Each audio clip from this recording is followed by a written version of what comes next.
The U.S. workforce. It is one of the best in the world, ranked at number 8 out of the 195 countries, according to U.S. News.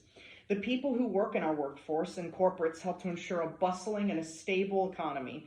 But many situations, many of the workers are treated unfairly and unjustly. Brought to light recently, workplace harassment, Activision Blizzard, which was a game company, having been slammed with dozens and dozens of claims by the majority of their female workers of a toxic frat-like workplace, of sexual harassment. And Time magazine quoted one of the workers saying, "We were sexually harassed and discriminated against in advancement and compensation decisions."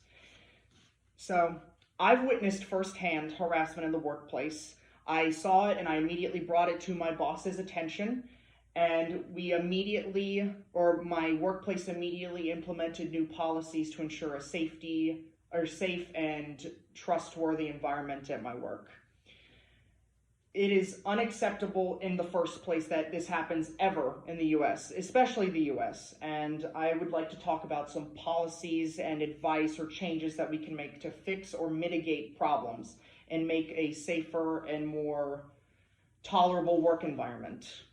My first point is witnessing harassment in the workplace is a very common thing. According to Civility Partners, which is a company that specializes with helping victims of workplace harassment have the ability to come forward and tell their stories and take action against the companies that wronged them or the people that wronged them.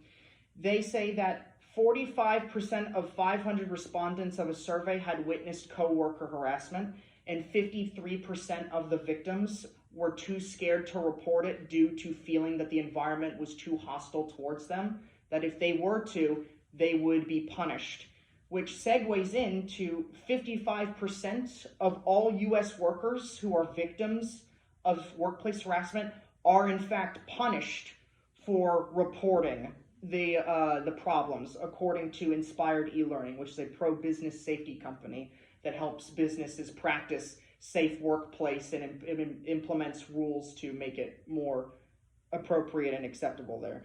So, a piece of advice is for workers to seek out legal advice from a lawyer that practices in harassment law in order to get what you need to get out told and to hopefully take action against it.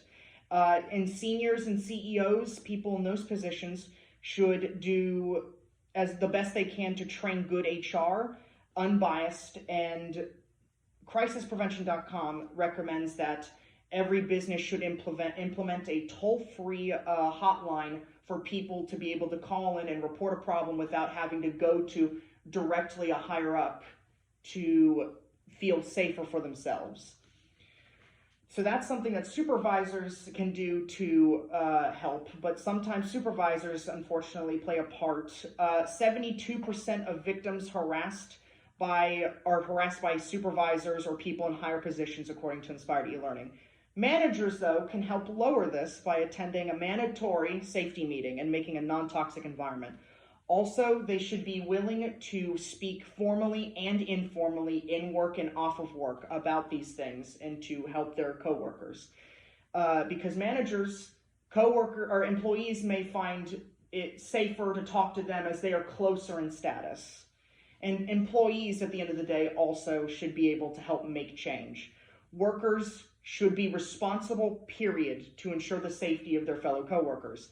They should speak up for each other if anything inappropriate or harmful is seen. Employees should also be required to take mandatory safety training and how to fill out proper complaints and to identify a situation that may make a fellow coworker uncomfortable.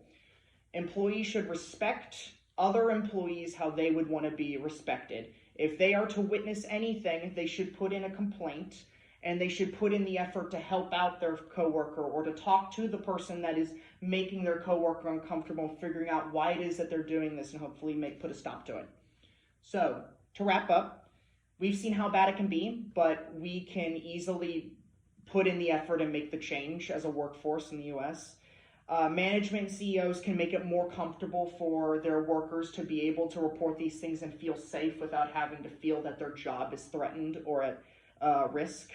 and workers should not be able to, or should not have to fear their managers and their higher ups.